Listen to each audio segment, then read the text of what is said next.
be honest, it terrified me at points, because as a child, I'd see like the feet of people that weren't there walking past me, and you'd just be like, oh no, like shut that down, I don't want to see it. Or people's pets that had passed away and things would be coming.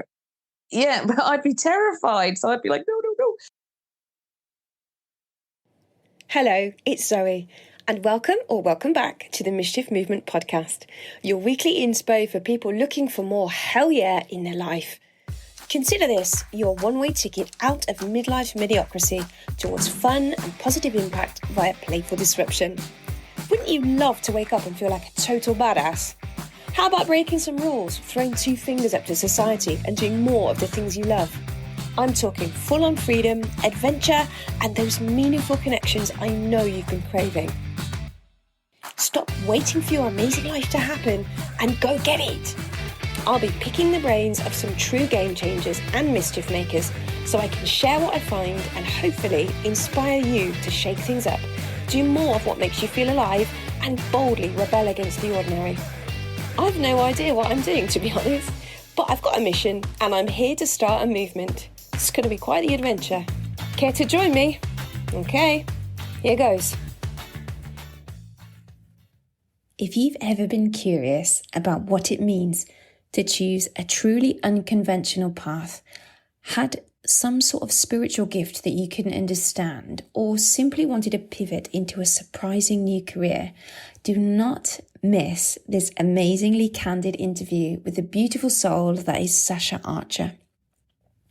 I first came across Sasha when she was starting her own footwear brand, and as a footwear designer myself a few years ago, I followed her journey with interest on social media. But one day in 2022, after not posting for a while, she started to show previously unrevealed parts of her story. First, by demonstrating her new passion for pottery. But then, as the posts became more frequent, there was mention of working with nature, connecting with something greater than us. And eventually it became clear that she was tentatively exploring a new, more spiritual path. I had to get her on the podcast to ask her just how she navigated the transition and what it means to her to have reconnected with herself after a tumultuous few years in footwear to now embrace life as a healer. Stay tuned. You are not going to want to miss this. Right then, this week I am super excited. I think I say that every week. I'm very happy to have Sasha back because we had a little chat, it must have been over a month ago now, but I'm joined by Sasha Archer and I'll let her explain to you exactly why I've brought her on the podcast. No pressure. Perhaps I should ask you the first question that I always ask my guests, which is, what is your mischief? And then that allows you to kind of tell as much or as little about what you do and what you get up to as you like. Okay, that's a great question. I think my mischief is following my soul and not following what is expected of me. That leads me on all sorts of crazy adventures. It really does. So I love that. Yeah. I got to a stage where I just stopped doing what was expected of me and really tuned into what I was thinking, how I was feeling, and I just was followed by soul and what lights me up, and thought about what's important to me, what my purpose is, what my goals are, and my mischief is going for my goals, not anybody else's expectations of me. So brilliant. Yeah. And how did that come about? Was there something that happened in particular? Did you get to a particular moment in your life and go, oh my God, this is not working for me? Or was there a catalyst? Definitely, yeah. So I studied footwear design, which we've spoken about before. Yeah. And I loved it. I was so involved in the craft side of it and the creation of it. And when I left university and went into work, all of that was stripped away from me. And it was all about making sales and making money, and the joy just left. And I got to a stage, I think I did footwear design for 10 years. But throughout that time, I kept trying to follow my soul by running away. I'd do like a couple of years in a corporate environment, and I was like, I just can't face it. I can't do it anymore. And I'd pack it all in, and I'd go and work with some shoemakers somewhere. And I was like, oh, I've got to go back for the money. I'd go back to the designing in a corporate role, and then I'd have to pack it in again. And I was just flitting between this kind of sensible job and then running away. I just couldn't do it. So there came a point where, if I'm honest, I just got to a stage where I couldn't do it anymore, and I really crumbled, and I felt awful. And I realized I had to focus on what made me happy. And I got the opportunity to really look at that when I lost a job. I lost my footwear job, and although it felt terrifying at the time because my income was taken away from me, I saw that as this amazing opportunity. Like, it had just been removed from my life, and I could start afresh. And it was incredible. I was so excited about that. And then I think it was from that moment I was just like, I need to continue doing this now. Like, I can't ever go back to doing something that is destroying my soul, really. So I don't think that answered your question. I think it did. I think it did, because losing that job was the opportunity that you gave yourself to then reflect, okay, am I going to go and look for another job as a footwear designer, or is there something else? And was there something else? You know, did you already feel like you knew where to go next, or was it a case that you were kind of sat there going, I've just lost my job, I know I don't want to go there, but I actually don't know what it is I do want to do? And, you know, I think that can be quite scary sometimes if you just like, what next? Yeah, definitely. I had no idea. I was just floating around for a little bit. I've always thought I would just do shoes. It was like I put so much time and effort and money into getting a good career in footwear. And as you're aware, I was like, I'll start my own label. So that's how I began. I thought, well, I can take a step away and bring that excitement back into footwear if I just manage it myself. I didn't want to be part of the mass-produced world and throwaway fashion. So I thought, well, I can do something differently and start my own label. But with the pandemic, a lot of that then fell away again. So I was faced yet again with having to reevaluate. And at that time, I had no idea what I was going to do, but I just lent into that because there was no other option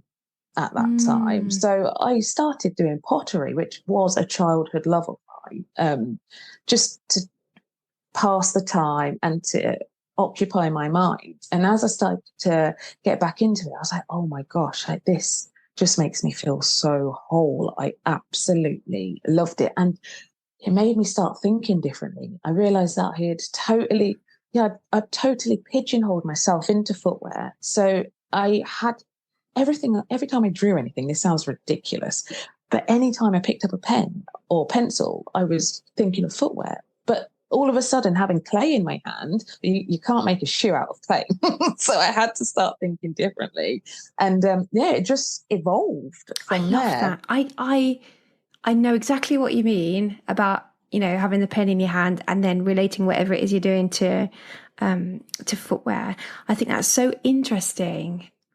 Just changing the media changes the way you think, because you said two really powerful things there, I think. The first is that you tapped into something that you loved as a child, which we often hear, but I don't think many people actually take it seriously enough to go, no, I really, really did enjoy that as a child, and I'm going to now bring that back and make the time to do it just for the pure joy of doing it. And the second thing was what you said about changing media and it changing the way you think. And I think those are two massive takeaways for people. They're really, you know, that's a really interesting point. Yeah. And I don't think I would have thought to do that. I didn't know how to remove myself out of this weird cycle that I'd got myself into.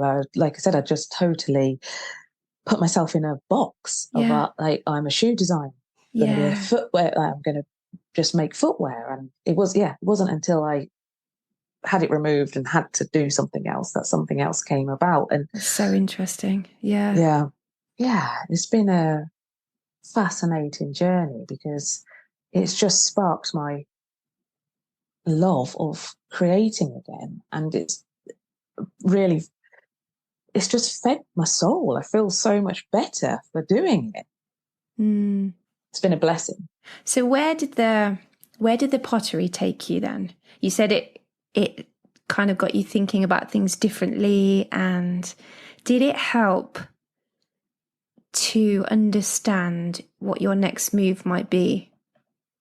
Oh, as you're aware, I've been juggling quite a few balls at the moment. So, it is entwined in other work that I do as well. So I've mentioned to you before, I've just completed my shamanic practitioner training. And as part of that, I've been using, I can show you these smudging chalices and smudging bowls, but they're really difficult to come across in England. They're all imported. And I just thought, I'm going to make one for myself. What are they for? So it's like you can use them to burn resin and incense. That's how I use mine. And it's to clear the energy of a room or yourself and a space. So I wanted something that would really hold the heat and I could, wouldn't damage my hands whilst I was holding it. So I came up with like a prototype and I shared them with some friends and they were all like, oh, these are great. And they bought them. So I was like, oh, maybe I'm onto something with this. And then I ended up doing a few more prototypes and improving on them. And I started attending craft fairs and festivals and began selling them. And they were so well received. And it's something I could never have dreamt up in my life. I could never imagine that I would have ended up doing this work. It just naturally evolved and it felt so right. So I've just continued doing that. And I'm doing a commission at the moment for an absolutely whopping one. So wow, that's exciting. Yeah. That's really big. Okay, so I feel like you're doing, if I'm trying to kind of sort of piece together your journey, you had this kind of, what would you call it? A bit of an awakening when it came to reconnecting with your creativity. Definitely. Was there an interest in the kind of, what do you call it? Shamanism? Yeah. No. Yeah. Was there already an interest there? How did that come about? Okay, so it is actually linked to the work as well. So when I kept having these lulls and this low point where I knew something wasn't right, I was out of kilter when I was having to go. And when people say, oh, work's really soul destroying or soul sucking, when I was going into these corporate environments, I truly felt my soul was being sucked. I just couldn't manage it. I could put a face on for a little while, but I felt awful. So, when I lost the job, I faced a period of high anxiety, and I tried to heal myself of that by using alternative methods. So, I'm not ashamed to admit I ended up taking medication for it, and it didn't help. So I thought, I'll just see what else is available. And I ended up going and doing Kundalini yoga. I did Reiki training. I was meditating. I was, trying everything to piece myself back together again. And then a friend of mine got in touch and said that she had left Footwear and was now working as a shamanic practitioner. I was like, I've never heard of this. Like, what is she talking about? But it was weird because I hadn't spoken to her for about 10 years and she just appeared out of the blue to say, how are you getting on? Gave me this little piece of information and then disappeared again. She's like, maybe this is the secret thing I need to know to fix myself. So I went to see a healer. What was the information? What did she tell you? Oh, she said to me that that she could see that it might sound extreme to some people, but that she could see my third eye was throbbing and that I needed to work with some Labradorite to help myself. So I was just like, what? Because she was working with crystals, wasn't she? That's right, yeah. So I was like, okay, like, but this was really so far out there for me at the time. But I was, like I said, open to anything. So I thought, right, I'm going to go and get this Labradorite. I'm going to find a healer locally to me, and I'm going to go and see them. But as I said, I've lost my job. I had hardly any money. So I took what little I had, saw the healer, and then I had one healing, which was phenomenal. It changed my life. It sort of got to the root of where my anxiety was coming from, and I just started to feel immediately better. And I thought, right, what happened in that experience? So she works with the drum, like shamans work with the drum to put your change your. Oh gosh, I actually really know this, and I've gone brain dead. I'm to be honest, I'm just really curious. I'm just if it had that much of an effect, I'm like, I'd love to hear about it. Phenomenal. So it changes your brainwave so that you're in a sleep state is the simplest way to explain it. And then the healer can go into your energy field, so you're sort of on the same level. The way I can describe it is it's like turning a radio dial. All of a sudden you're both on a different wavelength, and then you can settle into this space, and then you can look into your energy body and see what's going on with you. If you've got any, thing that needs addressing or balancing. I think that's the simplest way to explain, really. So that's what happened in this healing. And then I went away and I was like, I need to do this for myself. So I did. And as I did that, I began to open up sort of dormant gifts that I've had from childhood. So when I was a kid, I could communicate with the other realms and things like that, but I just squashed it down because it's not really conducive to living a normal life, So I was like, I don't want to be part of that. And to be honest, it terrified me at points, because as a child, I'd see like the feet of people that weren't there walking past me, and you'd just be like, oh no, like shut that down, I don't want to see it. Or people's pets that had passed away and things would be coming up. Really? Yeah, but I'd be terrified. So I'd be like, no. But as I started to do this healing work on myself, it all started to come back. And I found myself a bit overwhelmed, like considering I'd been trying to get rid of the anxiety. It did that too for a while. So for the first couple of years, it was incredible. I felt great. But then after that, all of this old gifts started to resurface and come up to the forefront. And I was like, I don't have any idea how to deal with this. Like, who am I? What on earth is this? And how can I help myself? So I started to reach out for some support, and I gained a bursary placement to do the shamanic practitioners training with a guy called Jez Hughes, based in England, Second Sight Initiative. So I've just completed 3 years training with him, which last weekend. It was incredible. Amazing. Yeah. Congratulations. Thank you. So you actually went through that to kind of figure out how to cope with all of this stuff that was coming up. But in the end, you've now become a practitioner yourself, haven't you? That's right, yeah. And now that I look back on it, I can see that it was all meant to happen with the jobs and things like that. But at the time, when you're stuck in that situation, you can't see what's meant for you. I feel like I was getting in my own way. So I had no idea what I was capable of and the unknown within me. And I think so many of us go through life telling ourselves we're one thing, or we're this, or we're that, and we have no idea. Like, if we just get out of our own way, it's incredible.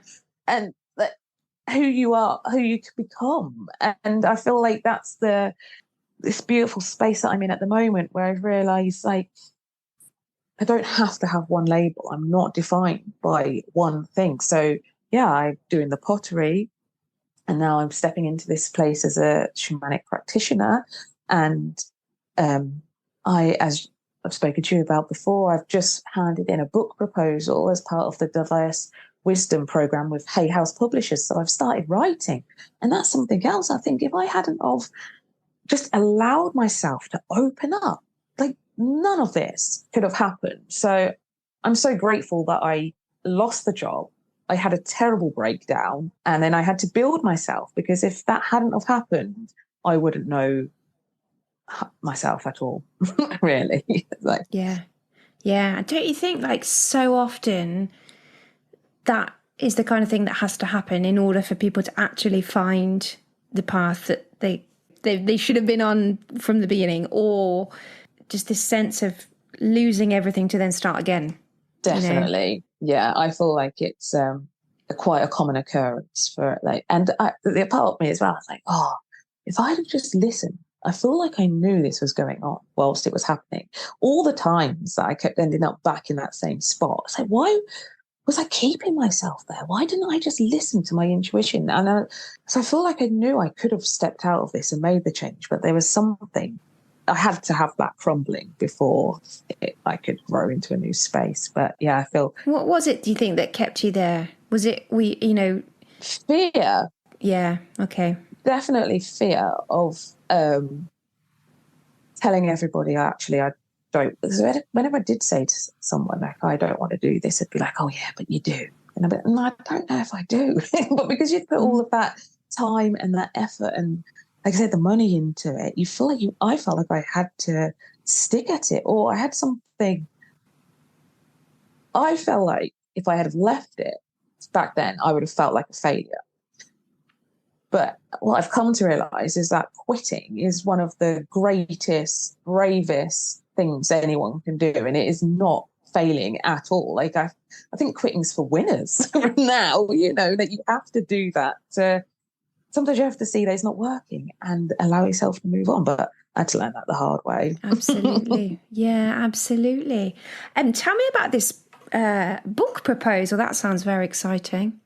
Yeah. So that's another thing. Like I said, I just followed my heart on. So I kept getting this sort of message. I just follow. It's quite funny again, because it comes back to the shoes. I kept getting this message to share my story. And I was like, oh, I'm quite frustrated, because I was like, well, I'm trying to share my story, and my story is about shoes and how we should be creating sustainable footwear, and people should be making more conscious choices about their fashion, and clothing and stuff.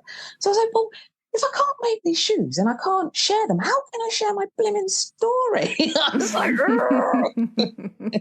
but what I didn't pay any attention to was all the other stories going on in the background, And then I had this email just drop into my email box from this lady that I follow, Rebecca Campbell. And I read one of her books and I really liked it. And it's a similar story, actually, how she was like, I think she was in marketing, and then she had this big crumble and then found her path. And so I got this email come through, and it said to apply, send in a synopsis for a book idea. I was like, oh, I could share my story. So I just said to my husband, could you look after the kids this afternoon? I need to write and send in this book proposal. So he took the kids out, and I just sat there tapping away, and I wanted to talk about how I'd lost my job and I had no money, and I was going through this awakening, which was terrifying at the time, and I had to find my way on my own because I just couldn't afford the teachers and the training, and I wanted to be able to reach out to anyone else that was going through that and say, look, it's okay, you don't need to panic. So I sent this off, and didn't really think much more of it, and then I was accepted onto the course. There's a group of 16 of us. We were taken to Edinburgh to be part of this Hay House Writers Workshop. So I had a couple of nights in Edinburgh, and then I had 9 months of mentoring to get my book proposal together and sent off. And that on its own, I feel like everybody should sit down and write themselves a book proposal, because that teaches you so much about your purpose and your message to the world, because it really makes you condense what you want to tell people and how you want to help others. And I feel like that's one of the important things about work, is that it has to for me, I feel like it has to serve others for it to give it meaning to you and purpose for you. So writing this book proposal really helped me see my purpose and how I want to step forward. So in August, I find out the outcome, whether I get to continue writing the book or whatever the feedback is, we'll see. Yeah. Fingers crossed. Yeah. Did you have any aspirations to write a book before then? Or was it something that just kind of one of those weird moments where you just felt compelled to do it? Yeah. I never in a million years thought I would sit down to write a book. I didn't think I had it in me. And that's another wonderful thing. I loved, again, as a child, English, one of my favourite subjects. And when I left school, I began my English A-levels, but it coincided with one of my art classes, and they were in different towns, so I couldn't do both at the same time. And I was like, oh, do you know what? I'm just going to have to sack off English. And it's one of those things that's always played on my mind. Like, I really wish I'd continued doing that. So when it came to the writing, I was like, I don't have the abilities. I've not been trained to do this. Like, I can't. But I surprised myself. I could. So, yeah. And if you had to sort of describe what your message is now, how do you think you would describe it off the back of going through that writing experience? Well, I feel like I want to be able to support anybody that's trying to find their purpose and trying to follow their dreams. And it's not always accessible to all. I know it can be very difficult. So I feel like I want to support those that are maybe struggling with having a little less, to help them to reach their goals and find their purpose, really. So it's not specifically, to people who are interested in the shamanic side of things, or is it? Yeah, I feel like this first book is definitely about that. Oh, this first book. Oh, gosh. Yeah, that's just come out by accident.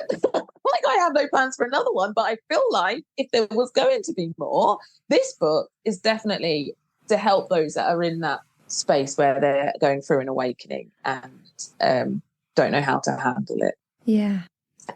What I'm going to be doing in the future, one of the things that with the creativity part of it is that I want to be able to help people through creativity connect back into nature and the elements and things so that they feel more grounded and supported, because I've really found that by doing that myself, that's given me a greater strength. And I think that's something that that's come through the shamanic work as well, that we've been so disconnected from because we're so busy in our day-to-day life that we don't do that anymore. So what do you think that what does that look like then? Well, this is actually, now I'm opening up to the things that I was thinking maybe I could talk about. So actually, this answers one of your questions. I have spoken about this, but this is one of the things that I am selective over sharing. So how I began working shamanically, when things swapped from seeing deceased people into working with a greater source, like the unknown. It was on a whole journey to trying to figure out what my soul path actually was. Have I told you this before? I don't know. So when I was at a loss, when I was, in that space of like, well, if I'm not meant to be doing the shoes, what am I meant to be doing? And I was so confused.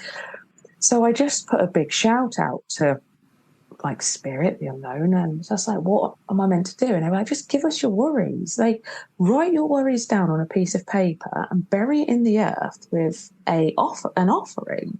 I know. So this is when I was exceedingly skeptical, and I was just like, no, like, that's mad. But I took my family. I got shown where I had to go to as well, and this tree that I had to go to, and I was shown that I had to create a pouch to wear around my neck and to put this acorn from a tree into this pouch. And I was just like, this is absolutely bonkers. But went out with the family. I buried my note with an offering, and then I walked over to the trees to try and find this acorn. But it was the wrong season, so there wasn't many acorns. So the oak trees that was leading up to the tree I had to go to had nothing beneath it. And I was just like, oh, this is stupid. But then when I got to the oak tree I needed, I found the acorn. There was an acorn, so then I had it in this pouch. So when I started carrying this acorn, I started to get a song from this tree, and I was like, I have gone back. I'm allowed to swear because I thought I'd gone batshit crazy, and that's when I was like, I need to get help because I've crossed a line now. I was like, I'm a lunatic. Yeah, that was the first time that I realised that we are part of something much bigger, much greater, something that I could never understand, that I don't know whether science can explain to me, so I've just had to seek others that were experiencing the same so I could get some understanding of it, really.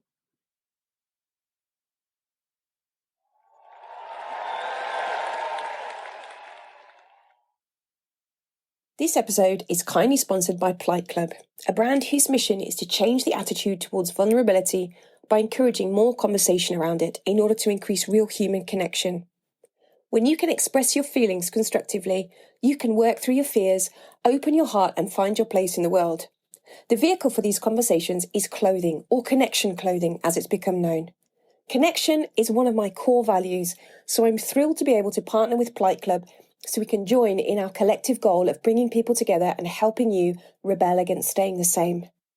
Sustainable, organic and rebellious, of course, Pique Club also uses 50% of their profits to fund proactive suicide prevention in the form of coaching, support and awareness raising, which enables people to understand their emotions and express how they feel constructively.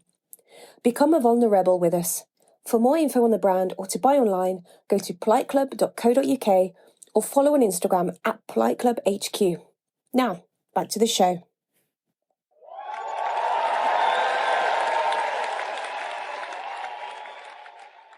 And then I've had lots of other things since then that I've been like, I have to work with or carry with me and connect with. So that's one of the offerings that I want to give others. You know how people work with crystals and that's completely normal. It's like, that's completely normal. Everyone accepts that, don't they? But this is the same thing. It's just, not a crystal. So I think my friends that know me will be really laughing at this if they can hear it, because I'm obsessed with a rock near my house. And it's like this, there's a little slate cave near where I live.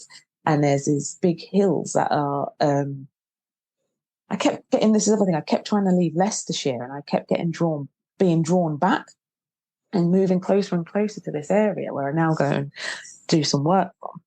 And it's got these ancient hills where lots of people go and, like the Druids and the pagans and that, they all go and pray there. And that's where I was told to go and connect to. And I was like, like I said, had no idea what was going on. But I've since learned that it's not just me that goes to this sacred site. It's all the people I know that work in this area go to this place. So it's a common thing. But yeah, there's the slate and the rock there. It's really good at clearing the whole of your energy body. And I want to help people because it really helps stabilize them. I want to help people create their pouches and things so that they can put these pieces with them and work with them. And I just hope it would give people a little bit more, I don't know, connection to something else so that they know they're not on their own when they are going through these changes or trying to make big adjustments in their life. Like they've got something else to ask support from, which, I didn't realize that. And it's given me so much more strength since I've seen that it's possible to ask for greater help. Do you think that it's something that's possible for everyone? Or do you think people have to either be open to the idea or I don't want to say like have a special gift, but I mean, so often I've talked with friends who tell me about their experiences, and I think, I have a friend who's she's very into crystals, and she tells me a lot about going to certain places and feeling the energy in that place, where I could be in the same place and I turn around and say, I wish I could feel what you feel, because I think it would be amazing, but I can't. And I just wondered what you thought about that, because, I know there are people who will go, I don't believe any of it. I didn't believe any of it. And that's fine. Yeah. But if there are people there who are kind of open to things that maybe science can't explain and they can't explain, but they're open to it, can they then tap in to feeling these kind of things and hearing this kind of guidance?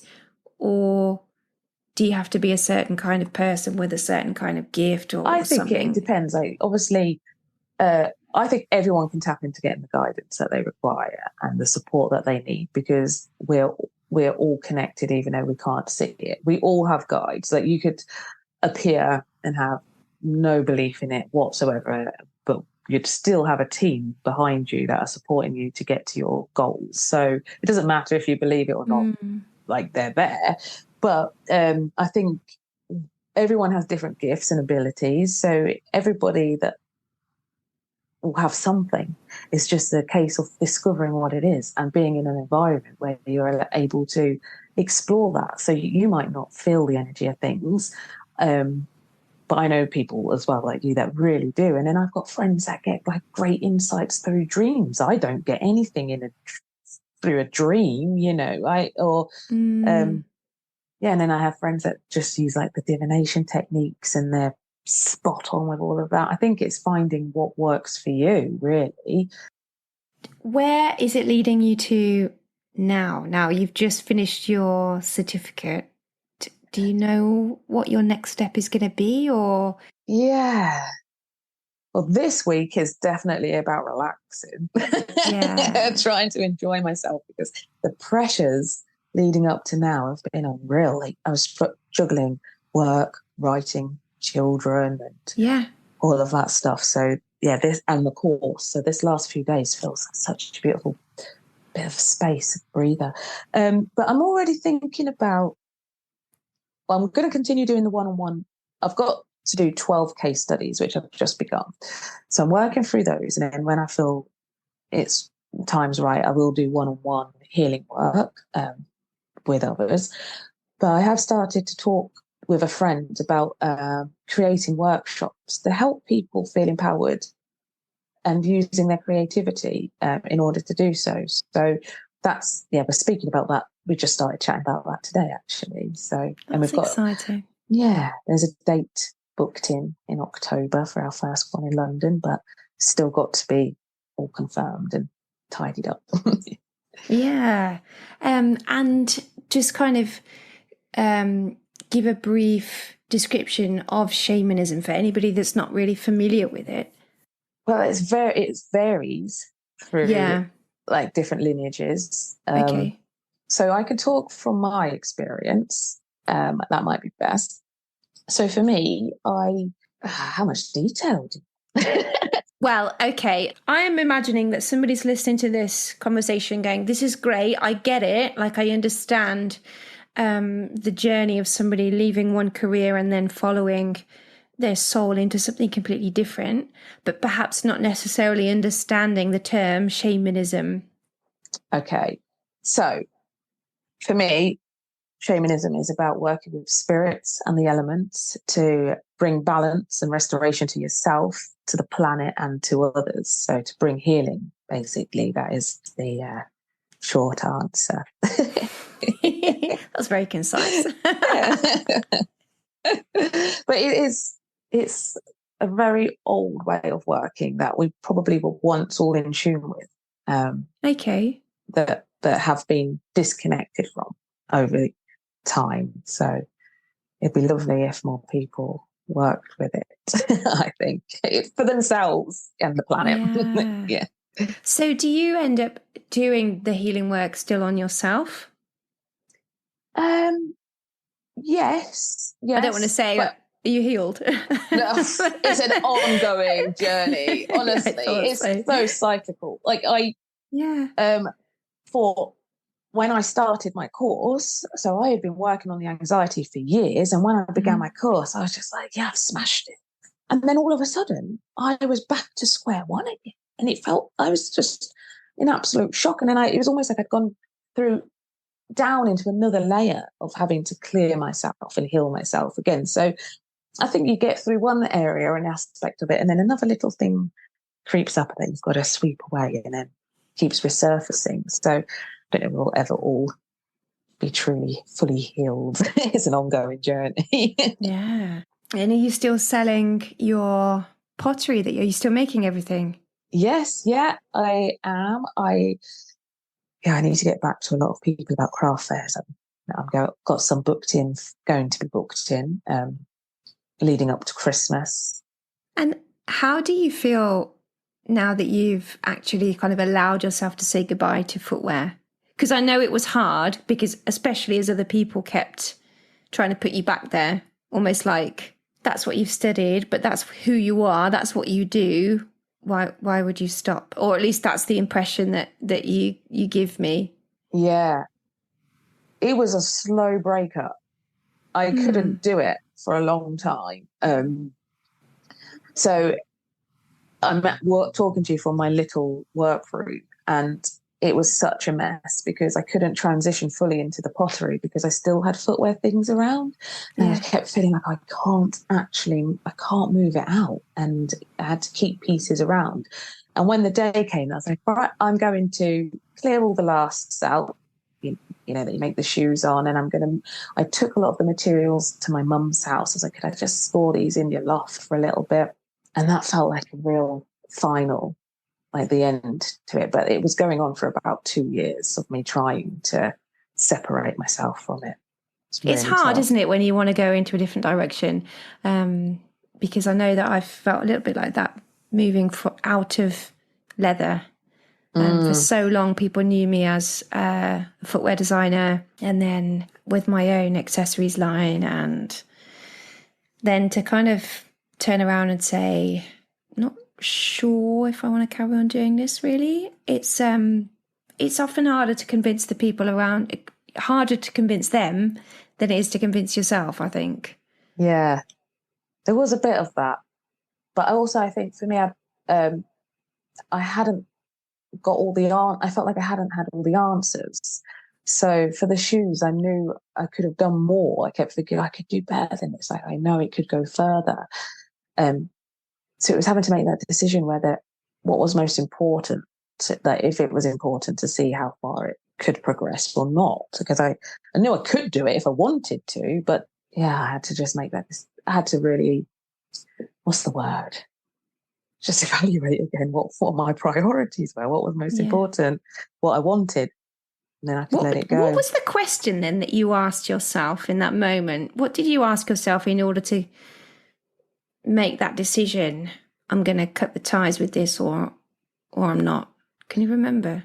Yeah, I did a vision board around it, and really looked at the future that I wanted. And I was like, does the footwear fit into that? And it just didn't.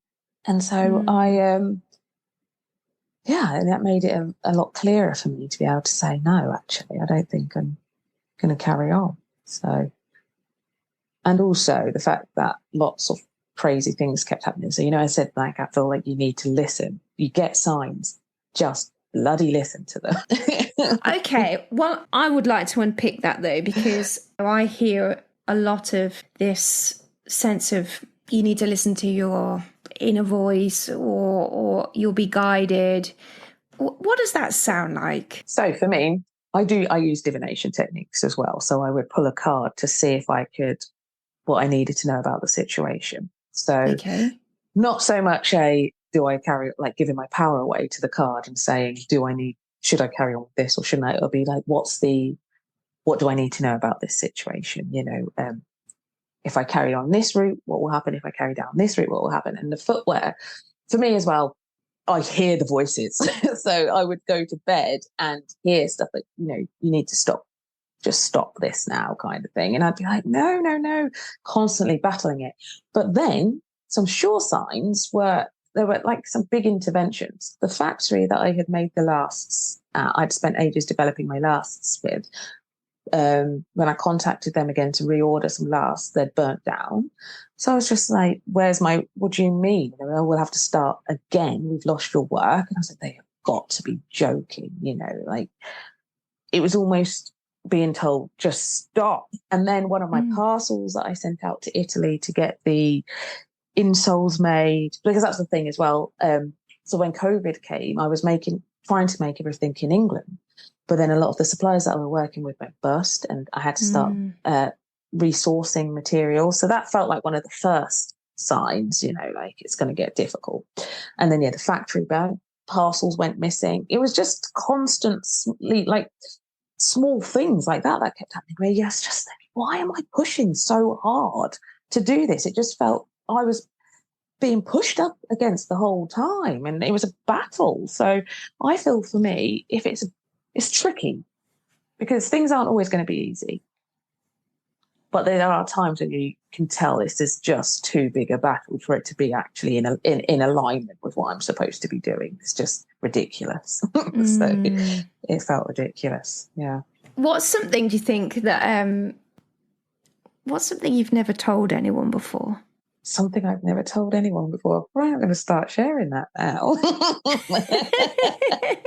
I don't really know if I'm a very honest person. And after this intense training, I think I've shared quite a lot with a lot of people now. So that's a difficult one to answer.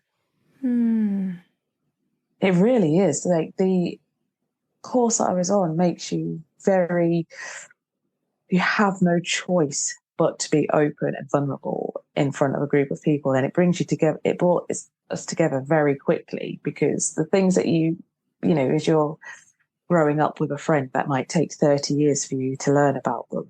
In this 3 years, I think we all learned so much about each other, because you just have to clear yourself of it all to heal yourself so you're in a good position to do the work for others. But I'd have to think about that. I don't think, no. I can't think of anything that I have not told anybody. I'm a bit too honest. Honestly, I really am. I'll ask you a different question then. What would you like people to take away from this conversation? Because I would hope that some of the things that people think when they hear your story is that it's okay to change direction, that it doesn't have to necessarily make sense to anybody else. It might not even make sense to you at the time, but I mean, I imagine that there's something driving you, whether it makes sense or not. There's something that you're probably listening to. And, going back to the things that you said at the beginning about tapping into the things that you enjoyed as a child and maybe being creative in different ways. What do you think you would like people to take away from your story? Oh, definitely to not fear the unknown, and to just get out of your own way. I found that when I'm afraid, that's when I'm just about to tip into something exciting. So that terrifying space where you don't know where you are, you don't know what's happening, you don't know where you're going normally, for me, I'm on the edge of stepping into something wonderful. So don't fear the unknown, and get out of your own way. Don't put boundaries around you. Don't put yourself in a box, because there's just so much unknown potential within that you can't know unless you throw yourself into something that you wouldn't expect yourself to do. What does that look like, do you think? Like, I hear this expression all the time, and I think I've been very guilty of it as well, like getting in your own way.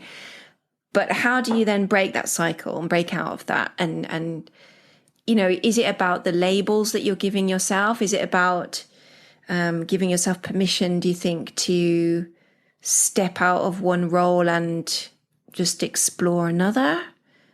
That's a really good question, because you need the space to be able to do that, really. I think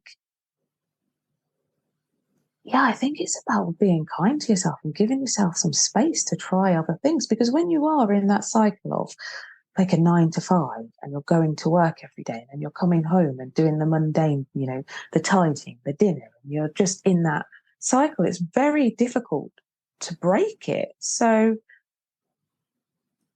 I feel like it is about you must give yourself some space, prioritize your creativity and your well-being and silent time. I don't think we do that enough nowadays. Every minute is crammed with trying to do something else, or because we're so busy all the time. And I think what we need is, just so simple, is just give yourself some space, even if it's just a 20-minute walk outside. I feel like that allows things to start flowing differently for you. And writing, just allowing yourself to write or doodle or something, just get your mind out of that same constant cycle, that pattern. Are you a journaler? Do you write regularly? Not regularly. I used to, and I still use it as a practice every now and then. And now that I'm about to talk about it, I've forgotten the name for it. But it's writing where you don't think about it. So you put some music on. You're sort of writing unconsciously. Yes. So I sometimes would write myself a title of an area that I'm struggling with. So I'd give myself an intention. So, you know how I was saying, what do I need to know about the footwear, or what's holding me back right now? Because if you're thinking from the mind all the time, if I was thinking from the mind all the time, I'd be coming up with the answers for me. But if I tap into my subconscious, it gives me a different response. So I would put some meditation music on, or free writing. So simple where you free are. writing. Yeah, you're right. Yeah, I couldn't think of it either. Yeah, so I would just give myself an intention, set my question, put some music on, go into a space of like meditation, and then switch my mind off and just write the response. And then I'd often read it back and think, wait a minute, like, heck, I could never have found that answer for myself. But it's just me giving myself a different perspective, which is fabulous. Yeah. Personally, I'm really curious to know if you still are seeing the spirits and how you deal with that. Having told me that you used to as a child and it terrified you, how do you feel about it now if it still happens? Oh, it's fine now. Like I've seen more since. So now I just think that's actually the easy part. So it doesn't disturb me like it once did. And actually, that's the whole reason I went on the training, was so I could manage it. So now I work with the drum. Before, they would just drop in. So whenever I let myself go off into a daydream and I would be washing up or in the shower or drifting to sleep, that's when all of a sudden they would just sweep in and I'd be like, it's because I thought my mind was drifting into a different space. But now I've got clear boundaries. So it's just like I would speak to a friend. I can say, well, I'm not working now. Like, you're not welcome. Not that they're not welcome, but come back later. So, I manage it very differently, and I choose when I'm going into that work.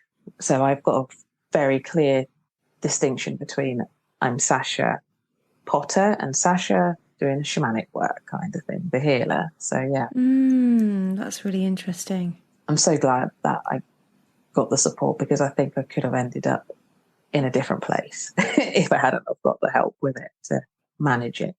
So, yeah. How do you then manage what you're doing with your family and your kids, sort of on a day-to-day basis? It's been really hard work. Has it? Really, yeah. Yeah, really hard work, especially this year's a lot better, but especially the first year of the training, where I was coming back and having these big realizations and having to do more work on myself, and then having to still be present for these lovely small children that need you to feed them and clean them, and getting that balance between sorting yourself out and looking after them and still trying to earn money to keep everyone alive. And it was a lot.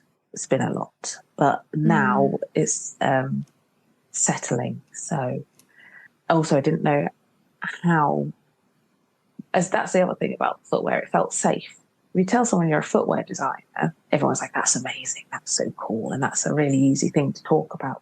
But then when you change to do something else that's a bit different, I really struggled with coming out with that. Because how are my children going to be treated am I going to be seen as this crazy lady? How is it going to affect all my family's life? Well, all of them are so supportive of it, and it's just very normal to them. And yeah, their love and support has really helped me to just own it now. So it's fine.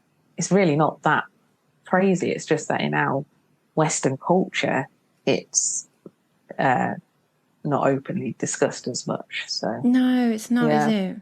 No. Do you get people that find out what you do and then say, well, my husband passed last year or something, can you get in touch with him for me? Do you get these kind of odd, random requests from people? Yeah, definitely. How do you deal with that? Well, it doesn't work. I just tell them it doesn't really work like that.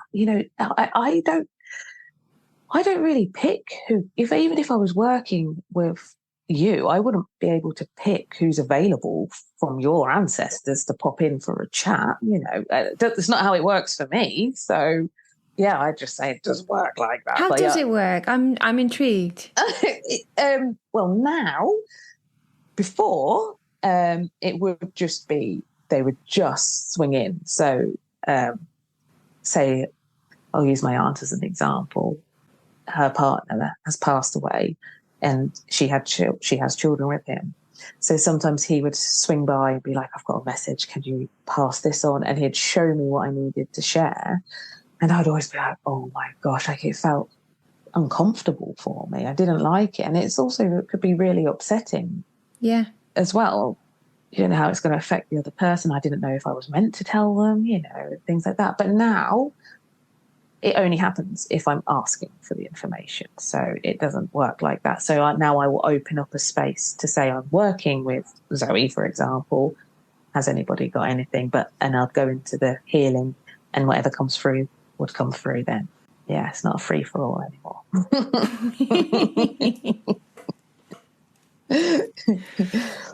Oh, it's been so lovely talking to you about this whole experience. Please tell me there is going to be a second book at some point. We've got to see if there's going to be a first one. Well, in my mind, it's a done deal. Oh, thank you. If you just keep putting that out there. Yeah. Oh, thank you. No, but it's so lovely to hear that, you took the risk, you had the courage to completely change direction, and even through the struggles of working out how that was kind of going to work, you've made it out the other side as a more empowered, and you're more empowered with a deeper understanding of who you are, I think. Yeah, definitely. I'd agree with that. Yeah. Oh, it's really beautiful. Thank you so much for sharing your story with me. Thank you. It's been lovely. That was really good. So, how did you find that? Here are my takeaways. There's 8 of them this week. Number 1, losing a job can also be a fantastic opportunity for introspection and reevaluating life. 2, revisiting a childhood passion could be the key that unlocks your next step. 3, being creative with a different media to what you usually work with has the ability to change the way you think. 4, we are not defined by one label. 5, quitting is for winners. It's not failure if we're brave enough to stop and take stock of what we really want. 6, don't fear the unknown. Being scared and feeling excited are almost the same. 7, get out of your own way and don't put yourself in a box. And number 8, give yourself space to try other things. Prioritize your creativity and your well-being.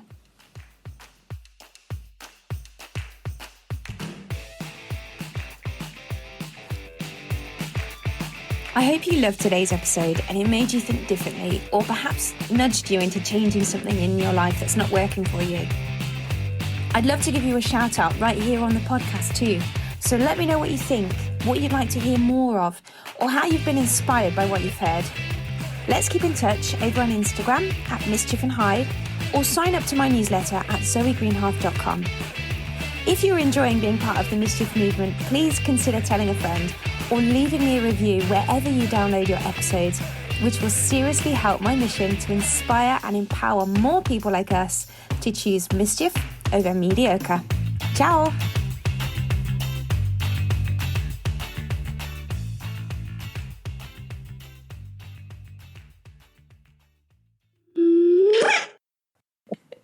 That's okay.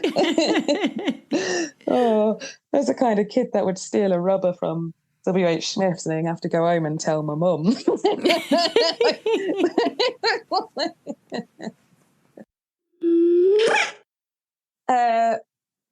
the word? Oh, you're going to have to edit this bit out. Oh, what is it? Except now I've forgotten what I was going to say next. That's all right. This is why people keep saying to me, are you going to put these on YouTube? And I'm like, I could never, because I lose my plot like halfway through. And you just have me going,